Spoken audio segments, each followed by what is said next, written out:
Finally guys आज चाहिँ हामी चाहिँ जलपिरे झरना आइपुगिसकेका छौँ। जलपिरे झरनामा चाहिँ टक्क पानी हेर्न आएको, पौडी खेल्न आएको। जलपिरे झरना हो गाइस, दामी छ जलपिरे झरना। सबैजना घुम्न आउनलाई इच्छा कामनामा पर्छ यो झरना। सबैजना घुम्न आउनलाई ढ्याक्क आनन्द चिल्लर पारामा छ। त्यहाँ हामी जलपिरे झरनाको अवलोकन गर्न आएको छौँ। यहाँ जस्ट टुरिङ यसो एकछिन इन्जोय लिउँ भनेर बिहानै टक्क अहिले 7-8 बज्यो लगभग। हामी चिल्लर पारामा चाहिँ यो झरनाको अवलोकन गर्न आएको छ गाइस। झरना औधी ठुलो छ, फेरि झरना औधी ठुलो छ, देख्न सक्नुहुन्छ। यहाँ अहिले पौडी पनि थियो, अहिले बल्ल खुल्ला रहेछ। त्यहाँको माथि झरना चिसो चिसो चिसो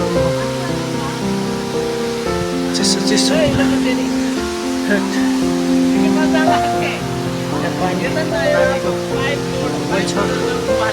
अहिले चाहिँ यो के अरे बात खोला रहेछ। टावर पनि छ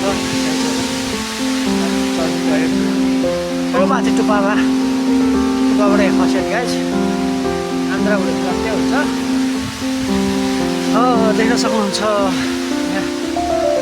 यहाँ पौडी पनि थियो, अहिले चाहिँ यो पानी आएको कारणले गर्दाखेरि यसलाई खुल्ला रहेछ। ठुलो बेसी पानी आएको छ।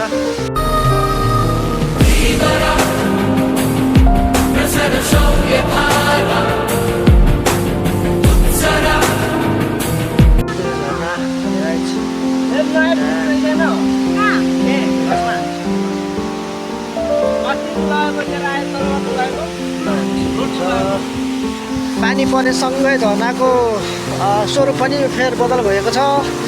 यता यो पानी जाने ठाउँ हो, पुरा यहाँदेखि सरमाथि होइन, सर चाहिँ ऊ छ जुन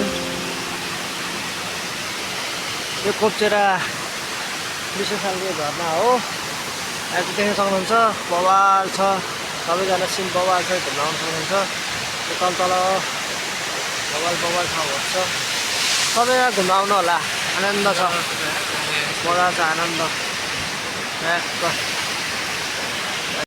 हेलो गुड मर्निङ गाइस सबैजनालाई। म चाहिँ अहिले जलपिरे झरना यता आएको छु होइन। जलपिरे झरनामा आनन्द चिल्लाएको भाइ, एकदम आनन्द पाराले जलपिरे झरनाको भ्रमण गर्दैछौँ गाइस।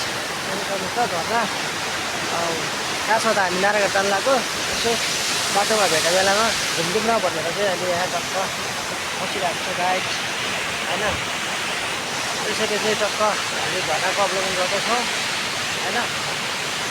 यसरी झरनाको अवलोकन गर्दाखेरि त्यहाँको सबैजनालाई रमाइलो एकदम आनन्द छ है। बाइकमा यहाँ पौडी खेल्ने मान्छे पनि हुन्छ है गाइस। यहाँ चाहिँ पौडी खेल्ने मान्छे पनि हुन्छ। अहिले चाहिँ जो पानीको अवस्था यस्तो छ है, पानीको अवस्था यस्तो छ। कहिले पनि आउन सक्नुहुन्छ झरना सबैजना घुम्नलाई।